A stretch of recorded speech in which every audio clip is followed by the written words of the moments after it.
વડોદરા મનપાની ઘોર બેદરકારી 40 લાખના ખર્ચે વસાવાયેલા બચાવ કામગીરીના તરાપા ભંગાર હાલતમાં। વડોદરામાં કુદરતી આપત્તિ કે પૂરની સ્થિતિમાં નાગરિકોના જીવ બચાવવા માટે વડોદરા મહાનગરપાલિકા દ્વારા ખરીદવામાં આવેલા તરાપા રેસ્ક્યુ ડ્રાફ્ટ હાલ અત્યંત બિસ્માર અને બિનઉપયોગી હાલતમાં મળી આવતા મોટો વિવાદ સર્જાયો છે।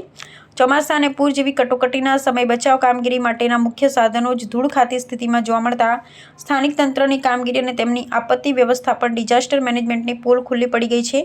પ્રાપ્ત વિગત અનુસાર ભૂતકાળમાં કોર્પોરેશન દ્વારા શહેરના નાગરિકોની સુરક્ષા સુનિશ્ચિત કરવાના ઉદ્દેશ્યથી અંદાજિત 40 લાખ રૂપિયાના જંગી ખર્ચે આ તરાપાઓની ખરીદી કરવામાં આવી હતી। જોકે આટલા મોટા ખર્ચ છતાં યોગ્ય જાળવણી અને સાર સંભાળના સદંતર અભાવે આ તમામ સાધનો હાલ ભંગારમાં ફેરવાઈ ગયા છે।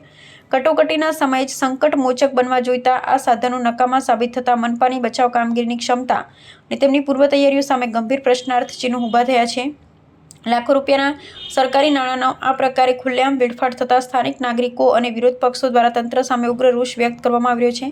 લોકોના જીવ સાથે ચેડા સમાન આ ગંભીર બેદરકારી દાખવનાર જવાબદાર અધિકારીઓ સામે સત્વરે કડક તપાસ હાથ ધરીને દંડાત્મક પગલાં લેવામાં આવે તેવી પ્રબળ માંગ ઉઠી છે।